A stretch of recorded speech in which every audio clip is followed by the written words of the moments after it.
Bonjour, je m'appelle René Borg, reconnu par mes parents. J'ai l'âge de mes artères, c'est-à-dire 42 ans, qui a rajouté de carrière. Bon, pour parler d'Ulysse 31, en 77, je rencontre un jeune homme qui s'appelle Jean Chalopin, qui est un premier communion très bourgeois, costume cravate, et qui me dit « Voilà, j'ai 120 personnes à Tours, est-ce que vous voulez venir vous occuper de ma société ?» Et je me dis « Encore un farfelu, 120 personnes, ça n'existe pas. » Et il me convoque, pour ainsi dire, tel jour à Tours, et je m'y rends avec ma voiture. Et je constate qu'effectivement, dans un hôtel particulier, qui se trouvera être la propriété de la Nouvelle République, un journal avec lequel Jean Chalopin, société DIC, Distribution, Information, Communication, vient de s'associer. Et là, nous commençons à sympathiser, et puis j'explique à Jean un peu ma vie et mon parcours. Et il me dit « Ah, mais il faudrait peut-être aller à Los Angeles où vous avez vécu. » J'ai dit « Oui, j'y connais des gens importants, pourquoi pas ?» Et je commence à faire des voyages avec lui, New York, Los Angeles, plus tard Denver, ensuite c'est Tokyo parce que le projet Ulysse qui va prendre naissance est coproduit par la Tokyo Movie Shinsha, la TMS. Monsieur Fujioka s'intéresse à ce projet français. Et Ulysse 31 naît d'une idée de mettre l'Iliade et raconter Homère, mais au XXIe siècle, dit Jean Chalopin. Donc il faut des super-héros, des gens avec des combinaisons de cosmonautes, des fusées plus qu'interplanétaires. Et voilà, l'idée naît comme cela, et nous commençons avec Jean d'écrire le premier scénario dans les avions. Alors le processus amusant, c'était qu'il faisait une dizaine de lignes, il me passait la feuille, il s'endormait, j'abaissais ma tablette et je lisais ce qu'il avait écrit et je continuais la suite, etc. Nous jouions au ping-pong et puis après nous discutions les choses qui étaient à garder ou à ne pas garder.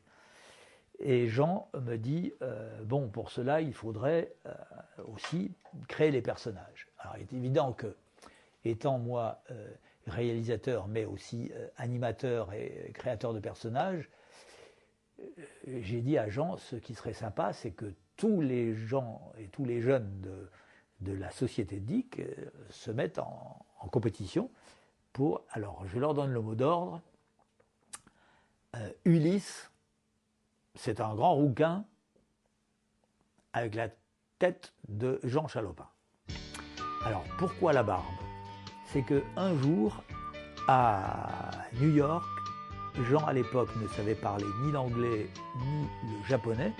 Depuis, il parle l'anglais mieux que moi et le japonais, il l'écrit même. Donc, à New York, je ne sais plus de quelle société, un PDG, que j'ai au bout du téléphone, me dit « Ok, rendez-vous demain à 11h dans mon office ». Et le lendemain, il attend René Borg, réalisateur, et Jean Chalopin, président-directeur général de la DIC. Jean est à côté de moi, il est imberbe, on dirait un premier communiant, Et le monsieur américain arrive vers moi, étant une main avec un large sourire. Hi Jean, how are you? Et je dis non, excuse me, but the boss is a child. Alors il regarde et puis il nous reçoit, mais je l'ai senti un peu déstabilisé. Donc je ne me souviens plus ce que lui a été conclu là-bas, mais en rentrant à l'hôtel, j'ai dit à Jean, terminez ces histoires, qu'on me prenne moi pour le patron et vous pour mon employé. Il faut vous vieillir, Jean. Alors c'est un garçon qui mesure plus d'1,80 m, et je lui dis, vous savez, moi quand j'étais pion, j'avais 17 ans, j'avais des élèves de 19 ans, le préfet de discipline m'a dit, il faut vous laisser pousser la moustache ou la barbe, mais j'avais des élèves qui étaient plus barbus que moi, donc j'ai dit, mais vous, laissez-vous pousser la barbe, cela vous vieillisse. Donc au moment de la création des personnages, Jean était un barbu, flamme, couleur flamme, avec un joli blond roux, et voilà comment Ulysse est devenu le garçon. Et Jean avait aussi les cheveux longs à l'époque, et voilà. Ensuite, il m'a dit, oui, ce qu'il faudrait, c'est quand même, il nous faut un robot aussi dans cette histoire, avec Télémaque. Alors moi je dis, attendez, si c'est pour faire un robot qui fasse comme ça, on en a vu dans tous les films de science-fiction et dans tous les dessins animés, les robots transformant leur forme, etc. Je dis non, ce qu'il faudrait, c'est trouver une espèce de Ouistiti pétochard, quoi, qui ait un réflexe et un tempérament d'humain.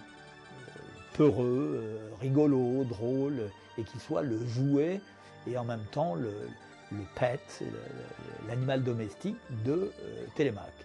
Et voilà comment un jour j'ai créé Nono le petit robot.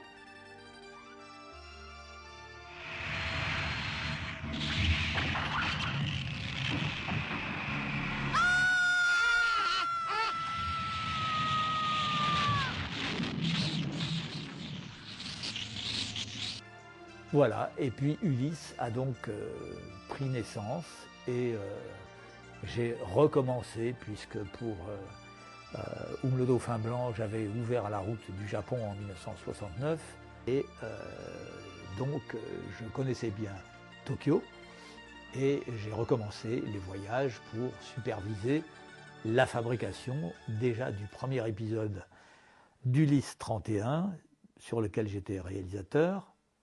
Et à un moment, quand ils m'ont montré les derniers rushs, je vois un plan de 5 secondes et de 7 secondes dans les dernières minutes qu'ils viennent de filmer, qui sont saccadés, c'est-à-dire qu'ils ont photographié 4 fois chaque dessin, comme ils font dans toutes leurs séries, c'est-à-dire que la persistance rétinienne n'accepte pas le mouvement sans fluidité.